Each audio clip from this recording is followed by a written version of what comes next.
Hello mga kaulam, kain tayo. Iftar na naman. At magkasabay kami ng asawa ko ngayon dahil ang anak ko ay nauna nang kumain. Ayan, nagluto ako ng rolled cabbage. Yan ay may lamang giniling na manok sa loob. Tapos may sausawan akong toyo na may lemon. Masarap siya, kaya laang yung ibang ginawa ko hindi ko na nakain dahil nga bawal pala ang cabbage sa acid reflux. Yan. Tapos meron tayong piniritong lapu-lapu. Namiss ko ang piniritong lapu-lapu. Tapos dyan ako na-trigger talaga siguro yung aking sikmura. Yang dyan sa, yung binabad na talong na galing sa Iran. Yan padala ng aking biyanan. Tapos ang asawa ko, yun, ang ulam laang niya ay manok. Okay na sa amin iyan. Napakasarap ng kain namin diyang mag-asawa. Little did I know na after that, it nga yung sasakit nga ang aking tiyan. Tapos yun mga kaulam, ang chika ngayong araw na ito ay kahapon, kaming magkapatid ay nagbiyahe ng napakalayo dahil ang aking sasakyan mga kaulam ay binangga sa aming parking. Nung gabi, namalengke kami ng kapatid ko sa fish market. Medyo ginabi na kami ng uwi dahil nga nag-ikot-ikot pa kaming dalawa. Tapos, doon ko ipinark ang sasakyan sa malapit sa pinaka-entrance ng aming building dahil nga para hindi kami mahirapang buhatin yung aming mga daladala. Dati medyo walking distance ng kaunti namin ipinapark ang sasakyan doon sa malapit sa labasan. Kaso nga marami kaming bubuhatin paakyat ng bahay na pinamili namin. Doon ko ipinark sa malapit sa entrance ng aming building. Tapos, kaninang umaga, paalis na sana kami ng kapatid ko papunta sa Alcail. Ihahatid ko na siya doon dahil doon naman siya magi-spend ng kanyang Sunday sa bahay naman ng isa kong kapatid. Pagbaba namin, isasakay na namin sana yung mga, ang dami pa naman naming dala-dala. Tapos, nakita ko may malaking sticker na nakadikit sa aming sasakyan.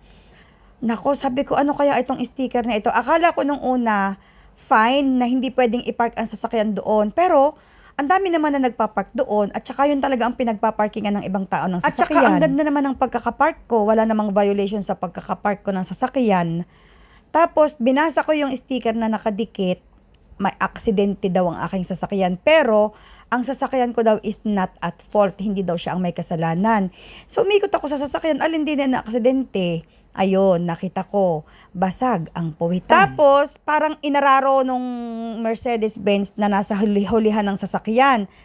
Mas basag yung Mercedes-Benz dahil sedan siya, medyo mataas yung sasakyan ko. So, medyo naawa ako dun sa Mercedes-Benz dahil mas basag yung kanya. Tinignan namin yung sticker na nakadikit doon sa sasakyan ng Mercedes-Benz. Hindi din siya at fault.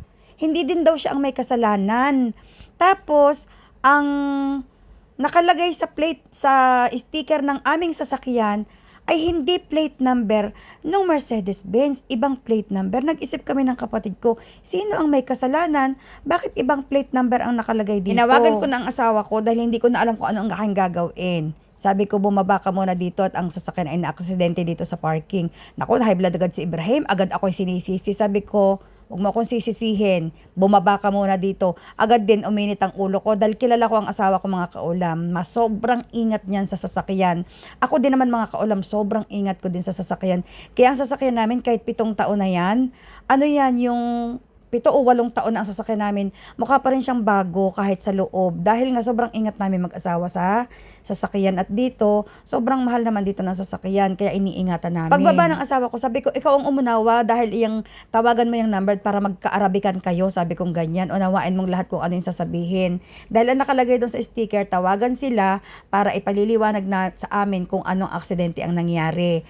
Ang sabi, 11 o'clock daw ng gabi nangyari ang aksidente. Ibig sabihin, tulog na kami. Ang naka-aksidente pala sa amin ay kabayan na binangga niya yung Mercedes-Benz sa harap ng yung harap ng Mercedes-Benz at yung Mercedes-Benz umurong papunta sa sasakyan ko para maaksidente rin yung sasakyan ko.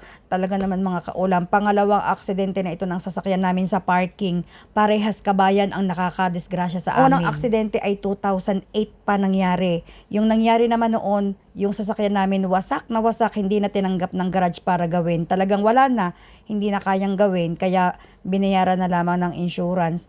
Yung kabayang Kung sino man ang nagwasak nung aming sasakyan noon na kabayan, tumakas pa yun ha, hating gabi, tinakasan pa kami. Ito naman, hindi niya kami pwedeng takasan dahil nireport niya yung aksidenteng nagawa niya. Dahil kaya namin nalaman na nireport dahil nga may sticker na nakadikit. So, ibig sabihin, pananagutan niya yung aksidente na kanyang ginawa. Ito na lamang nung Tuesday mga kaulam na ayos ang insurance.